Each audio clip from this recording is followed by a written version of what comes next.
Hey, welcome back to the High Podcast. My name is Ronald, your host on the High Podcast, and here is Romaine Benjamin, the co-host. And we'll come back again with another discussion on investing, financial literacy, real estate, and all those awesome topics. And today we'll be discussing the fears of investing. How's it going, Romaine? How you been? Pretty good, man. It's been a nice, beautiful day today.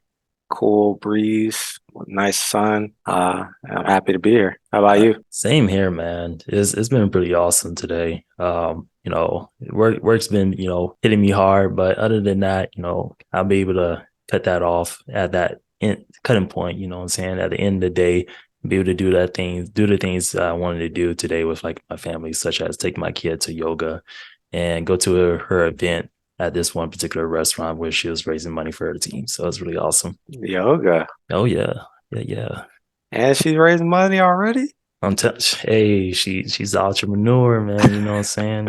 Philanthropist. You should have her on here. Yeah, I know, right? She doing a lot. She doing a lot.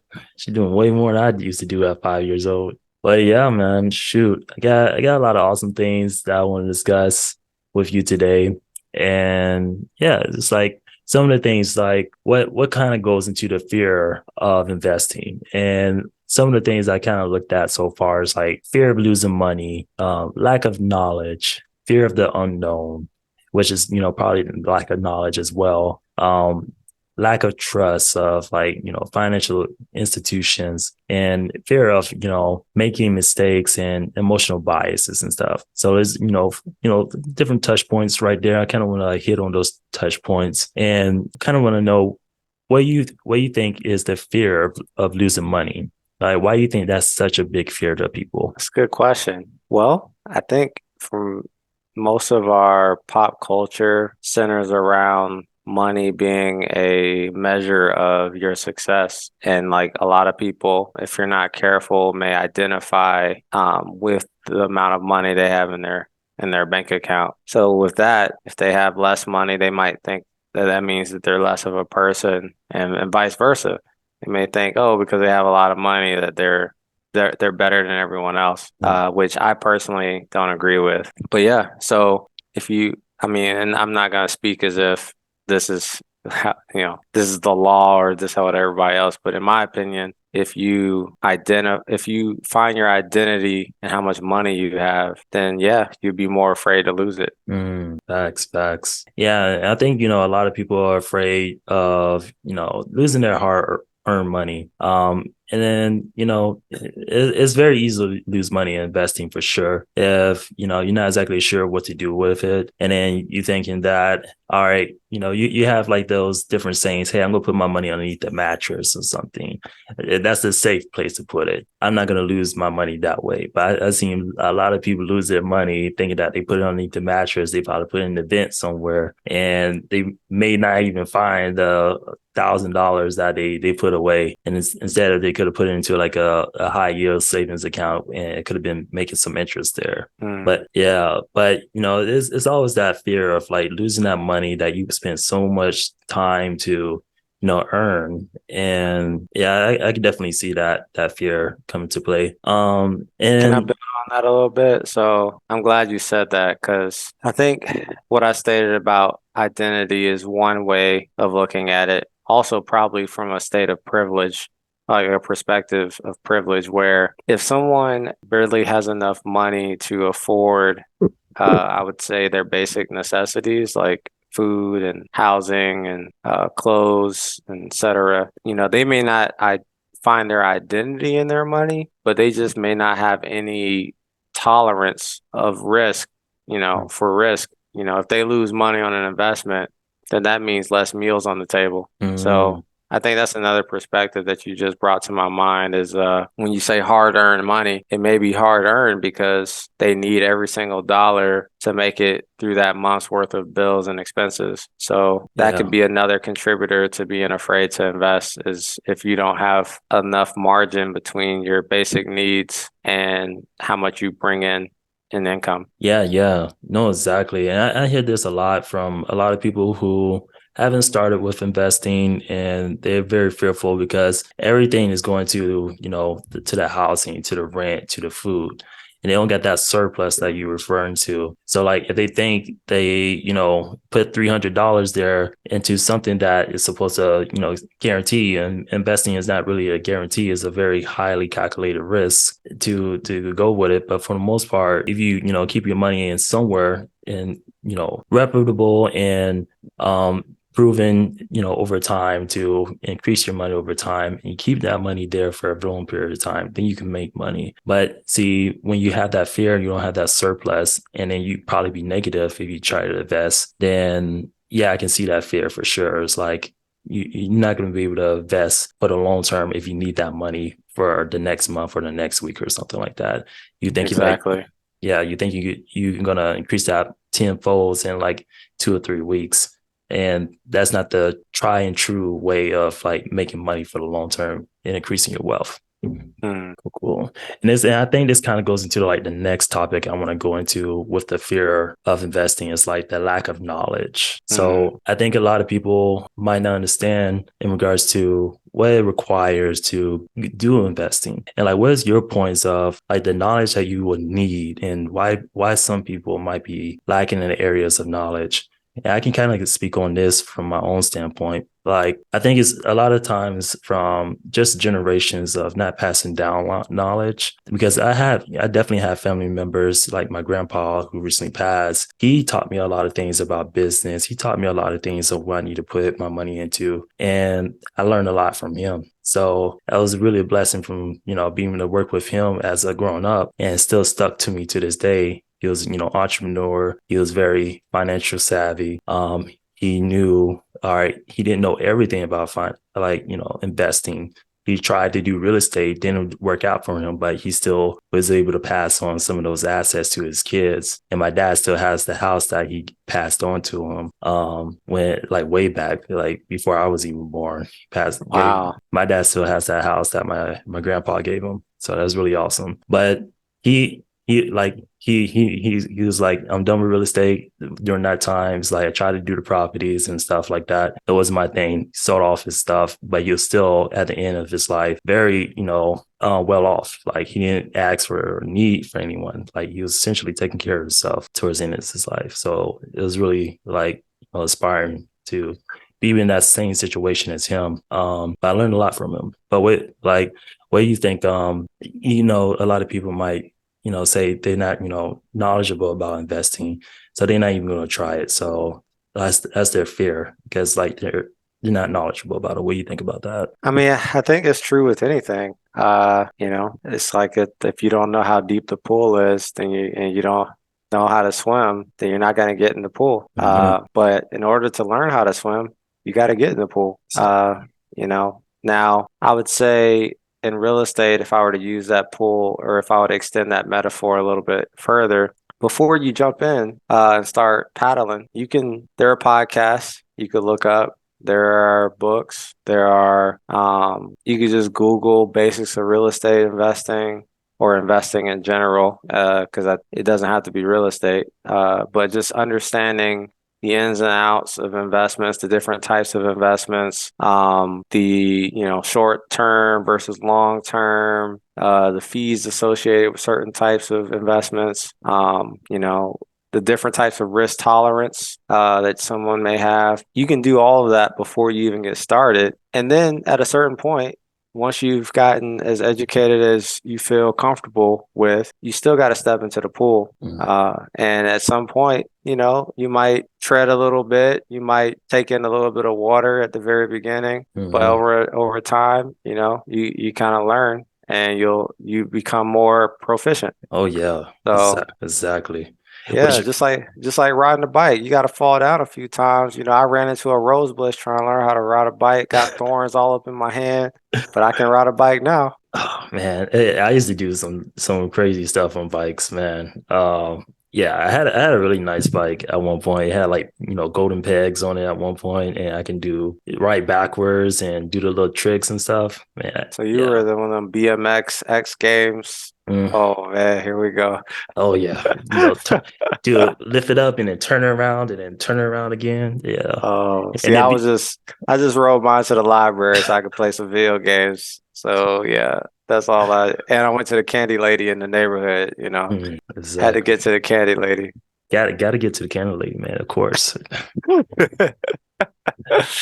So yeah, like you talked about a lot of like sources that get your toes wet, and I like that you brought up like the mistakes, which we're gonna hit up later pretty soon. And I kind of want to go into like in depth, like what are some of the resources like specifically that you use, and I can go into some of my own to increase my knowledge because I definitely believe that's one of the fears of anything or stepping through anything. People lack the knowledge to, put their foot forwards in order to trust in the process and, go with that knowledge that they learn because it's all about applying at the end of the day. And some of the resources I've used over the time has definitely been YouTube up, like how to invest in stocks, like what's the best way of investing with stocks. And you definitely got this shift swift what you call it, shift through the information because Mm, you got people who say, hey, these are the best stocks for 2022.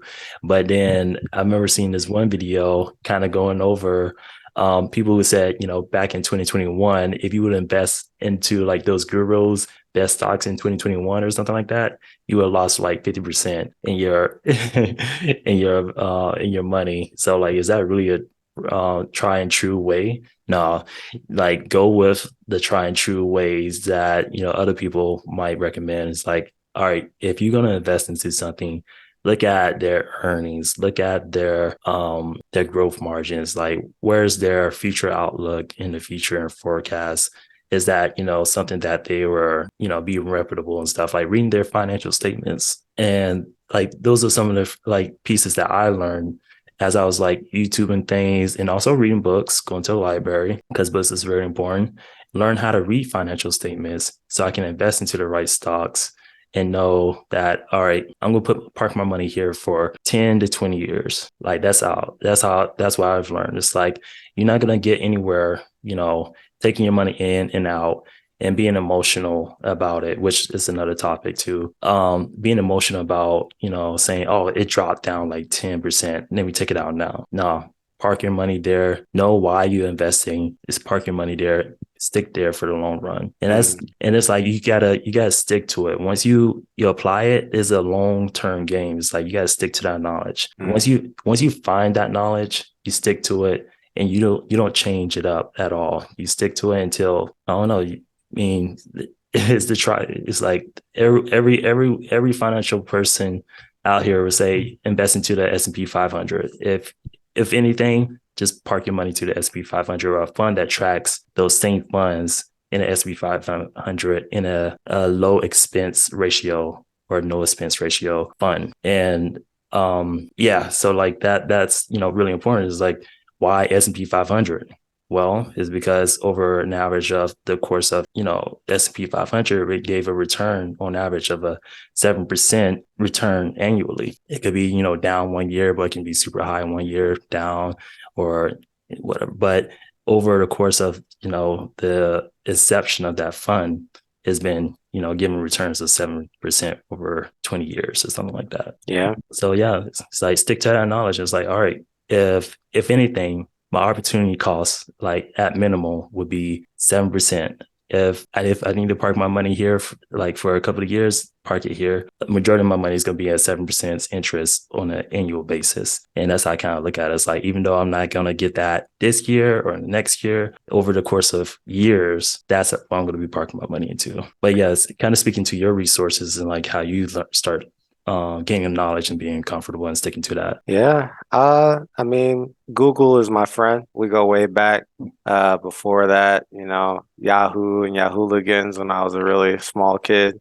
Yeah. But if there's if I'm curious about an investment vehicle that I hear about, people talk about trendy stuff like cryptocurrencies and, whatever is the flavor of the year, flavor of the month. I like going on Investopedia, reading Yeah. articles on there. I like nerdwallet.com, Yo, Money Under 30. I never heard that one. Yeah, there's resources that will be like, hey, if you're new in your career and you're starting a family or you're just getting into stuff, here's some really basic terms, basic language to help you kind of get caught up with people that have been doing it for decades. Hmm. I used to frequent podcasts more, like Bigger Pockets for real estate investing specifically. I'm not a huge stock market person. I do like some of the basic like company match type stuff, but I too have learned from talking with people. It's kind of funny. I've spoken to life insurance agents for the purpose of me just learning my options. They were trying to sell me life insurance, but I was just trying to figure out what are the different things I could do with my money. And I found out like, hey, on average, like you said, maybe 30, 40 years, a basic mutual fund that does a cross section of the S&P 500, on average 7-8% over 40 years. Now, me being slightly a pessimist, I don't want to trust the past. I don't want to use the last 40 years as a predictor of what the next 40 years will be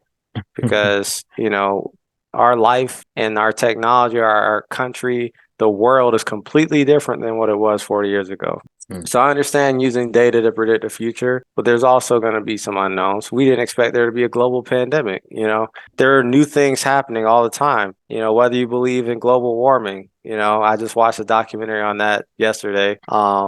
And they're like, hey, by 2030, we need to get to net zero or we're going to increase by 1 centigrade. And all this stuff's going to happen. I'm like, well, I wonder what the stock market's going to do then.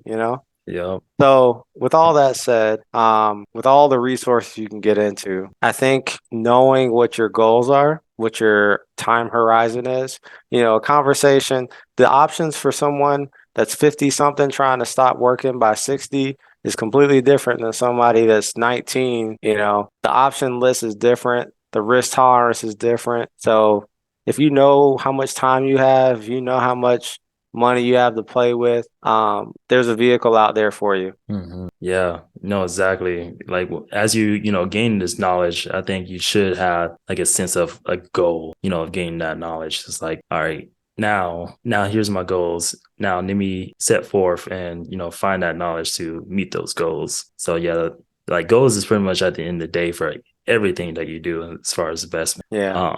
And I'll give an example. So for me, one of my goals is to minimize how much more I have to do outside of my day job. So I don't want another job. So I want an investment vehicle that's as hands off as possible. Mhm. I like investment vehicles that can beat the average 8% over 40 years that the stock market doesn't promise, but people kind of use that to sell, hey, put more money into your IRA or 401k or whatever. Mhm. So I say to myself, okay, can I, with high confidence, beat 8% annual rate? And can I do it with the minimum amount of extra time and effort from me? Because I want the money to work. I don't want to work. I want the money to work. Mhm. So those are examples of goals. Somebody might say, I want to retire by the time I'm 35. Somebody might say, I want to go on, by the time I'm 50, I want to go on 2 international trips a year with an average cost of $4K a trip. You can dream up whatever you want. But yeah, those are some examples that you could use when looking at your vehicles. Oh yeah. No, most definitely. And then, one of the things that you mentioned is kind of going to the next topic of this is that even though you have goals, you're bound to, make mistakes out here. So a lot of times with investing, you make mistakes. I can definitely tell you, I definitely been in multi-level marketing schemes and, got my money back sometimes. But other times I'm like, You got. yeah, I got, what I'm saying? I lost money. Oh, And that's like going to the goal stuff. Like it wasn't like something that was gonna meet my goals, and I didn't like the whole spill for it and what I needed to do for it. So that's some good majority of the times that's happening. So, and I don't really like multi-level marketing at all. It's not beneficial to the overall economy of society. It's not a product that is a good investment vehicle for anyone, really, to be honest. Just cause more hardship and more pain over time. But, I made those mistakes and I know that now. That's something I'm, now, setting forth. Like, that was my old Ronald back, younger Ronald. Now it's like, more pristine Ronald. It kind of refined from all those mistakes. And now, setting forward was very solid, understanding where my goals and what I need to head to financially with my investment vehicles and the things I'm going towards. So that's just like one of the mistakes. Like, let me see, is I think that's probably the only really big mistake other than my beginning of college. And it wasn't really investment vehicles, but making mistakes with how I dealt with my money. So freshman year, bought a lot of, Guitar Hero, bought a lot of longboarding because like those were one of the things I wanted as a kid. Just like, play guitar and longboard and get those like smooth little things and glide on the floor like I was surfing or something. So I did that when I first started college. And first year, I was like, all right, that's fine. I had my meal plan and stuff that was automatically taken out from my financial aid. But then come in summer, when I had to stay for the summer, I had no money left over. I had to figure it out. I was like, dang. So yeah, and for the most part, me and my family did the best they could. They sent packages and stuff for like ramen noodles and all those things. But hey, I was struggling for the first summer semester because I had to take out a loan. That was my only loan that I took out in college. It was like a $1,000 loan to pay for my tuition for my one class and books and a little bit of food for like 2 or 3 months, I think. Yeah, but then I had to take another class the other part of summer. And that's when I figured out work study. And that saved the game for the rest of my college years whenever I did summer classes. So that started to pay for all my tuition, all my food. And I was like, why no one told me this? But, I had to meet. Knowledge. Yeah, I know, right? You had to get knowledge, People, hearing that information, like I was like, yo, how can I get money? It's like, yo, do work study over the summer. Your college don't pay for your scholarship, don't pay for that. You do work study. It's like, why you didn't tell me this? But I made a lot of mistakes with money, not just investing, but money in general. But those are the things. It's like you don't make those mistakes over again. You try to get out of that pattern of making the same mistakes, and that's something I learned. And like, kind of like speak on your experience, like fear of making mistakes, like, and why that's kind of like hinders other people going forward as well. You know, I want to start with a line from a song that I heard recently that I really like. There's a rapper named Connor Price. He's Canadian. He's pretty cool. And one of his songs, I think it's These Days, he says, I don't make mistakes. Mistakes make me. I was Mm, like, hey, snap. so in your story that you just shared, it led you to the point that you are today. You can look back at it and call it a mistake, but the lessons you learned from that experience got you to the point where you're now trying to teach others to help them be victorious in their own lives financially. I can say for me, I've had situations where, and I consider almost anything an investment, so to speak, even if it's in yourself. You may not see a profit and loss statement with your mind and your body. But when you take information in and you use it to multiply it into teaching other people or living your life a certain way, having children, marrying someone, blessing someone, that's an investment. And there's a return for that. Mm. Sometimes it's intangible. But for me, I could think of how I learned about compound interest. I took some of those loans from FAFSA that said, hey, financial awards, you qualify for this. Mm. Didn't realize truly what it meant when it said it's a Perkins loan, right? I'm thinking, oh, well, I'm a college student. This is what everybody does. Then Mm. 6 months after I graduated, they're like, here's your minimum payment that you got to pay for the next 10 years. And I'm like, okay, that's an apartment payment right there. Yeah. So that was a good mistake, right? taking out loans without knowing the terms well. But now, guess what? I read terms now. Yeah. When I'm getting a mortgage or whatever, I'm reading these terms. I remember one time I took a friend of mine to the hospital, and I assumed that insurance was just like, hey, because when I was a kid, my mom didn't hesitate to take me to the hospital if I coughed too hard. Mm, Well, she had better insurance than I do. So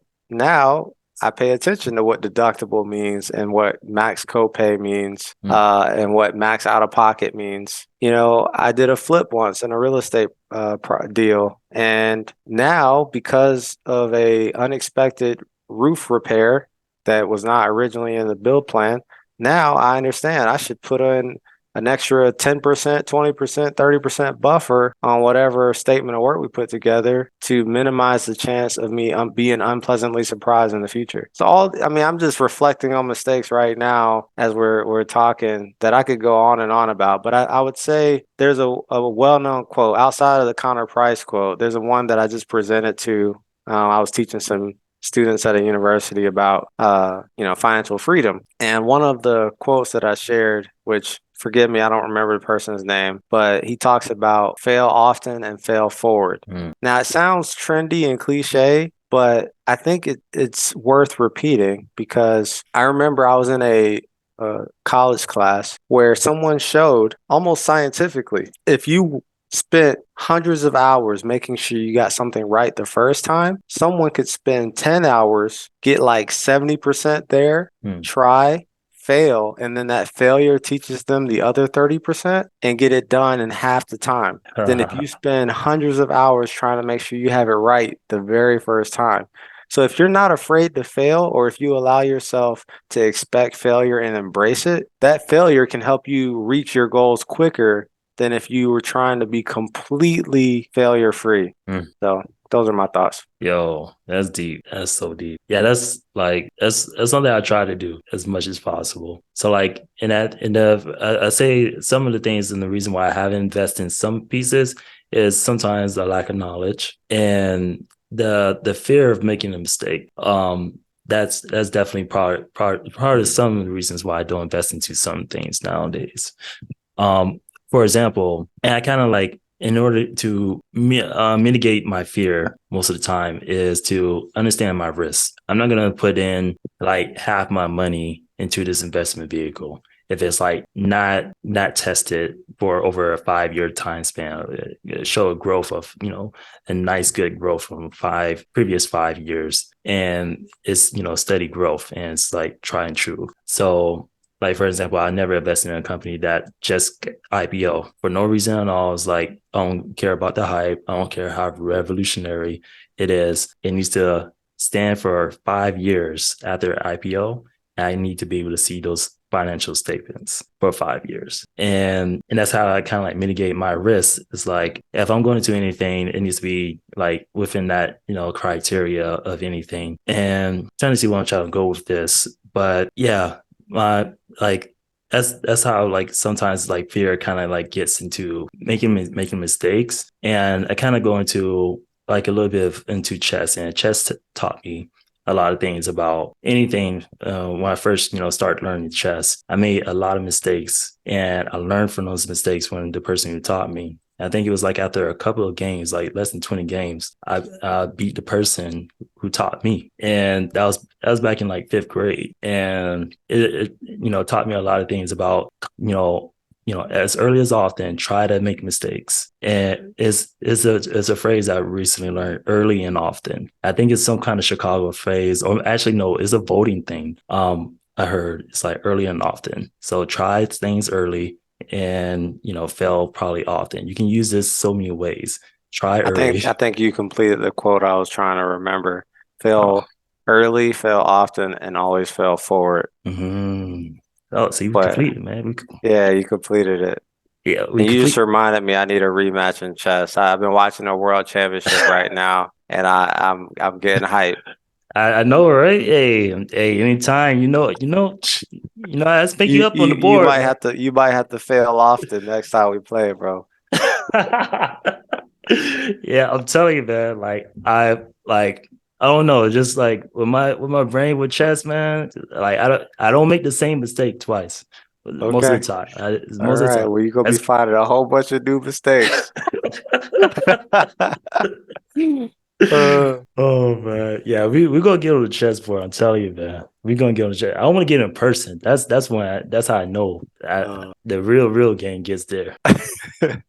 Online, I play a lot of online games, but in person, that's how I get them. I get them all the time.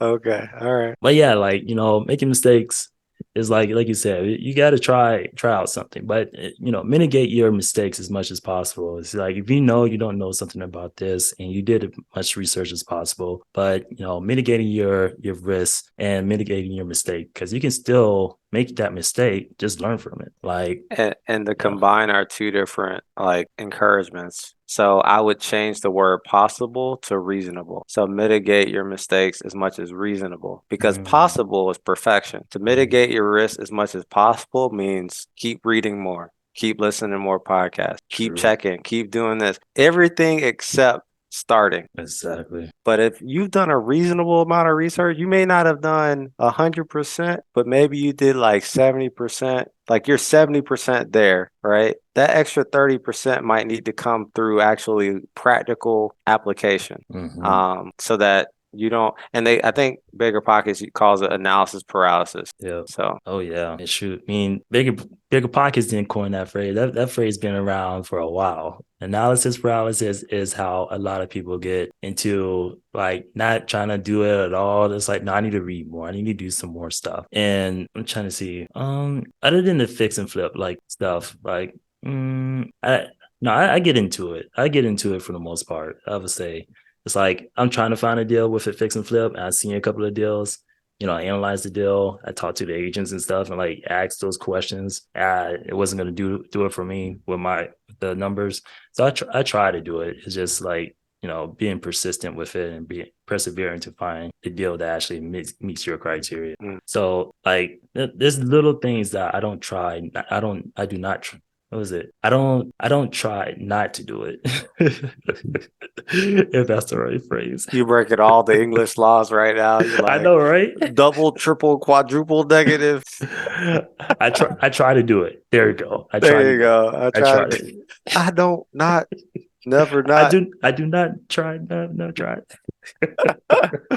Oh, man. Oh man. The next topic. So, you have your emotions in investing. That could be a really, impactful piece of investing. And a lot of people is like, yo, I'm not even doing it because it's like I feel like I'm being too impulsive. I'm trying to get into something that's catching away from being trendy kind of thing.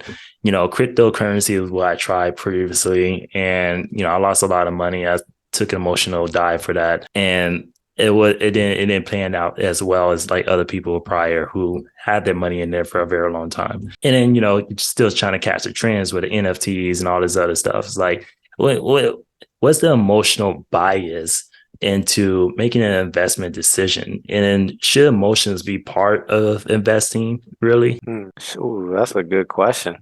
Should they be involved at all? I mean, I think if you asked most people, they'd be like, "Hey, nah, man, I'm cold-hearted, data only.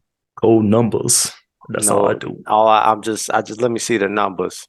But I think deep down we're human, so emotions have some effect. We just try to reduce, I guess, how often we allow the emotions to get in our way of making a good decision or contribute to making a bad one. I would say it's okay to have emotions when it comes to investments, but I think it helps to have one or more people you confide in that you can talk to when you're considering an investment decision Hmm. so that they can check you when it seems like it's purely emotional or your emotions are misleading you. So, for example, there were two properties in the last 2 months I was looking at getting. Those would be investments if people were into real estate investing. And I was emotionally excited.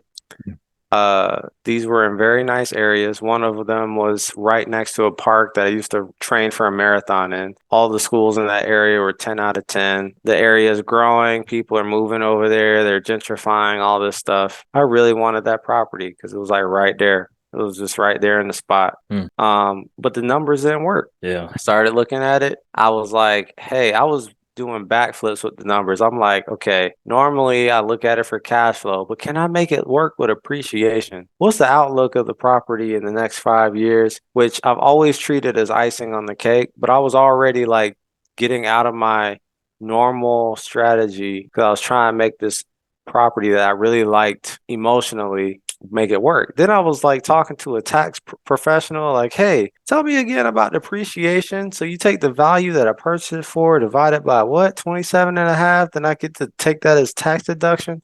I'm Mm-hmm. sitting here like, so in a roundabout way, is that a net positive each year? Huh. Again, I'm like trying to make something work that my data was telling me was not a good deal. Mm-hmm. So what helped me was talking to people like you, talking to my buddy that I've shared my real estate journey with, talking to my wife, and I've shared with them. I even called a random coworker who's like a father figure to me, who I knew had no stake in the game, but has lived, been around the block a few times. And I'm like, yo, I know you're not a real estate person, but hey, man, I just want to talk to you about this because something don't feel right, and we ended up not getting it.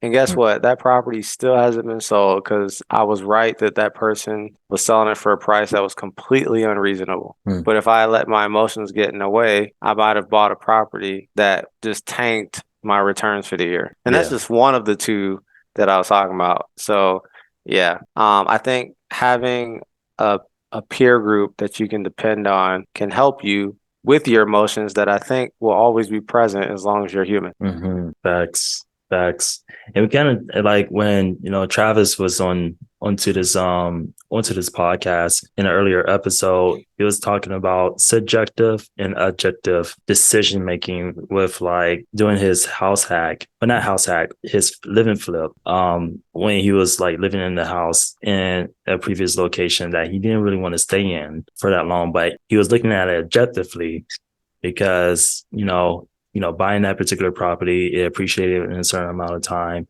And he was able to move out of that house in less than a year and move back to his old house that he was like comfortable with. And that kind of like goes into is like is that exactly what you're saying? It's like, I mean, he probably spoke with, his wife during that time. He spoke with, many people during that time. Definitely he talked to me about it. I didn't know when he moved, but yeah. But I knew that was his plan, was to stay there for a short period of time and go into something else. And yeah, now he got that place. I think he's in the process of getting that rented out, so that's really awesome. But now he has like two properties that he's working with, and he's doing that live and flip strategy. And like I was looking at one property during that same time when he moved. I was like, I could move here for like, a couple of months, use a conventional loan. I don't have to use a FHA and put down more and cash flow better. But I just didn't like where the area was. I was like, I didn't see it for myself and for my family. And yeah, it just seemed like it was way out there. But if I was looking at it objectively, it's like it's cash flowing. I mean, the houses are great. It is right next to a nice city that has nice jobs coming into the city, and the population growth is great. The numbers saying everything that exactly saying. It's like, but I didn't really consult it with anyone other than you guys. And like looking back at it, it's like I could have made that a particular opportunity or investment, just stay there for a couple of months and move out of it after a year and move back into the place, or do something in the realms of, either selling it or something like that. Possibly I could have made that decision, but I chose not to at the present moment because I have another goal in mind. So yeah, emotions definitely play like a huge part with me sometimes, and I try not to make an emotional decision. I say this all the time. It's like usually a word comes to me when I make a decision, and I go based off of that word. So the reason why I married my wife is because the word loyalty came to mind, and that was one of the many qualities that she showed over the course of time of being with her, interacting with her, and building and growing with her as a person and an individual. So, those characteristics, and within a wife, a person that I was looking for a partnership in life, like that one word solidified the nail in the coffin, like, you're going to be my wife. Put a ring on it. Oh, Put a ring on you it. mine. Come You here. you put a ring on it. Yeah. Man. So, so yeah, like more and more, these numbers are, doing this thing, and I am being more less emotional about my decisions, such as, like, for example, like my stock stuff that's been emotionless. Like, I read the statements, I do the things that I need to do, like that, get the criteria, buy the stock. I don't even think about it after that. It's like I'm sitting that in there for 10 years down the line. I'm not even thinking about it. I need to do the same thing with like real estate as well. It's tough, man. I can tell you in the current situation in this country right now, my emotions tell me, hey, you got money that isn't working. It's not working for you right now. You Mm, need to buy something. So each time I look at a property and I spend time analyzing it, when the numbers don't look the way I'm used to the numbers looking, my emotions say, well, do you want your money to still be doing nothing? Do you want to put it into the stock market? Do you want to put it into some other CD or mutual fund or whatever? Or do you want to wait for the next opportunity that may or may not pan out? So it's a challenge, but having people that I respect, especially other real estate investors slash professionals, that can help me, shake that off. I mhm, remember one memory that kind of makes me happy to think about. We were selling a house that we were living in, and after we put it on the market, I think in the morning, and we had like 9 showings already scheduled that day. mm, And someone made an offer that was like 20K more than what we were asking to sell it for. mm, So, emotions can get in the way on both ways. Like it could make you want to go or it could make you want to stop, right? mm, So my emotions at that moment was, is this too good to be true? Should I be looking at this further? What am I missing here? mm, Right? So my emotions were like making me stop when it was like clearly a great deal. So I talked to my wife and I talked to my realtor, and they were like, yo, we understand you're an analyst. We understand that you're risk adverse. But they told me like this. They said, this is the time where you say yes. And I was like, oh man, okay. okay. I said, my gut tells me I could maybe get maybe a $2 more from this person, Hmm. but I'll settle for the 20% over asking, I guess. Oh yeah.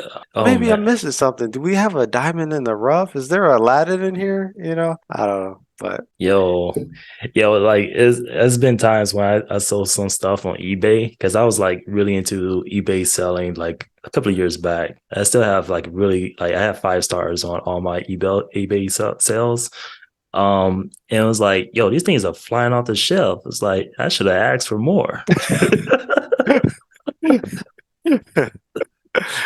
but then if nothing is being sold, you're like, dang, I should have left it the way it was. Yo, exactly. Yep. Yeah. I had a situation like that with my son today. I got him some Chick-fil-A, but they forgot my order, so they gave me a cookie. And I told him, I said, they gave me a cookie because they messed up my order.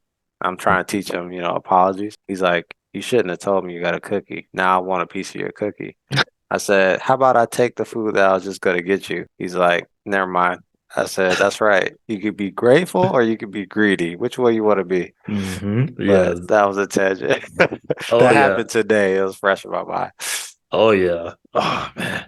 Yeah, that's it's oh my goodness. Like I'm trying to teach my kid like delayed gratification and stuff. Oh man. It's tough. Cause I think it's a really important skill. Like that's an emotional skill as well. It's like if you can delay yourself from getting something instant and you can get it, but you delay yourself until you either accomplish something or you hit a milestone. Like I think that's it's like a lot of self-control, one. And I think it's one of those. I feel like it's been shown in a lot of studies that as someone who knows how to delay gratification, they're going to be successful in their life. And people who understand and not be impulsive on their buys or something like that, they have, like, in a sense, like a goal in mind of like, all right, if I purchase this, then I'm going to do this with it. I'm going to use this thing every single day. Like, I'm going to be so grateful when I get it because I delayed myself for a very long time, deprived myself of getting this thing until,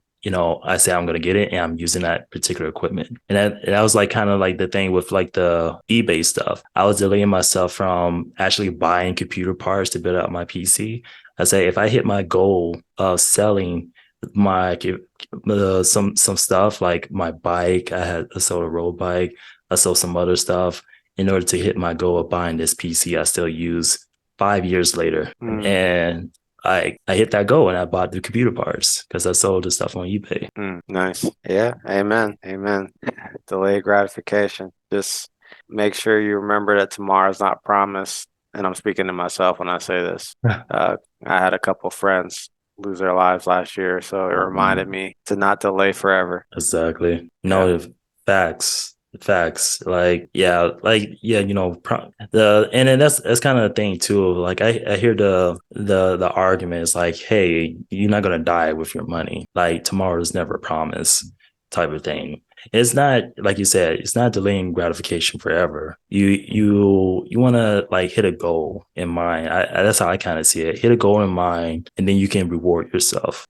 And that's how I kind of see delayed gratification. Because like this past year, this past couple of months, one of the things that I said me and my wife should do is do a lot of like fine dining, like going to those restaurants that like the minimum that you're spending is like $100 and sit down.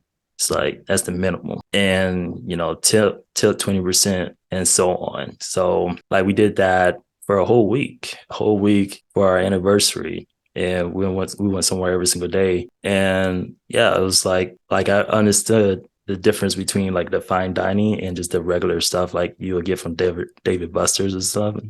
It's like, yo, I don't even want to go back to David Buster's. I'd rather save up my money and go to these fine dining experiences because like you spend actually, if you look at it, you would spend the same amount of money that you would at a David Buster's at a fine dining joint, and you have a way better experience from the fine dining joint. Mm. My personal experience as my guilty pleasure. I love food, so like if the food is like is magical in my mouth and all that stuff and it's tasting good and it's like cooked perfectly and you also have like the customer service and the atmosphere and stuff, like that's like one of my goals in life as well, as like being able to provide that same experience in a fine dining joint for like people as I get older and get into like the business of making a restaurant. But that's the kind of experience that I want to provide to people when I do get to that point, which I've shown that to a lot of people when I was in Orlando doing a lot of catering stuff. So I'm getting closer and closer every single stretch of life. Wow, I didn't know that. I'm glad you shared that. Oh yeah, personal chef over here, man. Okay. I just saw the menu at the movie. You just remind me of that. But yeah.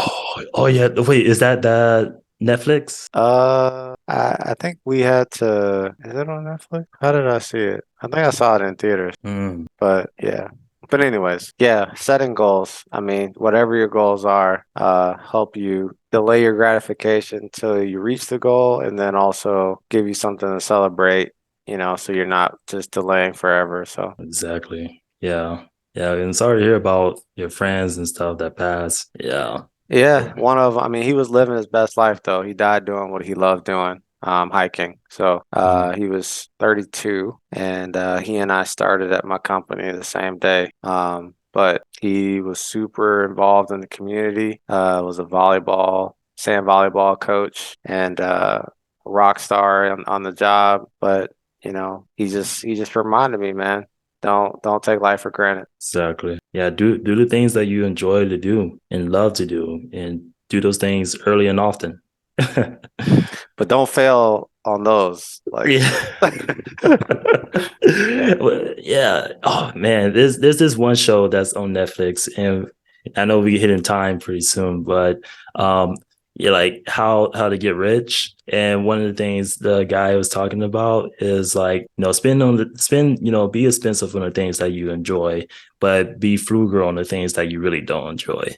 So try to save as much money on those things and try to kind of balance it out that way. And it's a balance. It's a balance. Like food is my guilty pleasure now. So like if we're going to any restaurants, I'm gonna tell it, hey, Tamara, I'm just letting you know, we're not going to no Dave and Buster's. We're not going to no Rev Lobster, even though that was our first date when we were girlfriend and boyfriend. Actually, we probably still do that as a tradition.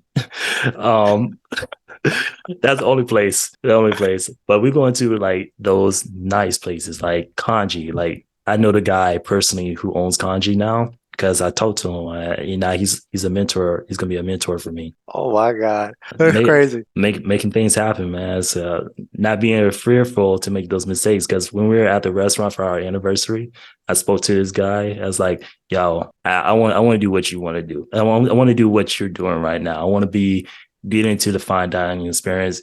Can you mentor me? Can you guide me and like how to do that?" So I have his personal phone number. I hit him up, tell him what I'm doing and like what steps I'm doing to make that happen. And you guys be through those steps. I'm going to see his new restaurant. He's opening up on East Austin. So it's a Mediterranean restaurant that he partnered with other restaurants that I went to during our anniversary week. So now it makes sense why you brought that chicken over to Travis's house that one day that you had off the grill. I was like, this man cares enough to bring chicken from another location and ask us if we like how it tastes. This Yep. man must be a food guy Yep. because I ain't never had barbecue chicken make it that far. I'm telling you, hey, and you didn't even know. Like I only warmed it up for 20 seconds and stuff. It was all ready for you. Like, dang, that was good. Oh, it was delicious. I just was surprised it made it to me. Yeah, man. I had to let you guys try it out. I see. You took a lot of pride in it. I could tell. Yeah. It's gonna be more experiences like that in the near future. So, like, either I'm gonna do it as like as a hobby, as a side gig kind of thing, whenever I have time. But I'm gonna try to set some engagements up, get some official training and all that stuff, and make that stuff happen. Because you already know I have a lot of hobbies in my life. But kind of let's close this out. Let's close this out because gotta go to bed. All right. All right. So yeah, learned a lot of things in this, like fear of investments, all the different stuff, the emotional piece, the fear of making mistakes, and answering those questions, kind of things of how we can do better in all these aspects of investing. And yeah, for the most part, it's like if you learn from your mistakes and you get knowledge, then a lot of these things start to go to the wayside. And yeah, that's pretty much what I got out of it. What do you think? I agree. And I learned a lot hearing from your experiences. And it's encouraging. Sometimes I need to hear this again and again because when you're actually in the midst of making a decision where you don't know all the outcomes, it can be pretty scary. Most definitely. And as you know, as we end out this podcast, we always like to set goals for the next podcast. So what's some of your goals what is your goal for next podcast? I don't know. I'm curious to know, I guess, what other people may be interested in. Perhaps gather or gain more input on peers of ours or people that know us and what they're interested in learning. Even if it means we got to learn more about topic, like we may not know that much about it. We can learn together as a community. Exactly. I feel that. So maybe call it like questions from the audience or something and have stuff that people we know would like to hear. And then maybe that'll also get more input, like get more people watching because they know we're actually going to answer what they ask. So. Ooh, yeah. And that kind of goes into like my last goal is like I'm gonna reach out to the people. I just start sharing, start marketing it out, this podcast, and small attractions here and there. I got a lot of reception on the Facebook and in other sources. So I'm gonna start asking those questions and see if we can get some feedback and what kind of questions that people want to learn on investing and those type of things, and what might be their fears and what kind of topics they want to learn more about. And yeah, we can learn about it all together because this is mainly what it's about. It's like learning learning as a community and learning from each other's experiences, learning from each other's mistakes. That's what this podcast is mainly about. Not experts. We're getting there. We're getting there for sure. We're hobbyistic investors, bro. Yeah, exactly. Hobbyistic investors. Exactly. But thank you so much, Rocky. Thank you for coming through. This is really awesome. I really love this discussion. Oh, yeah, I love you too, bro. Talk to you later. Love you too, man. Peace.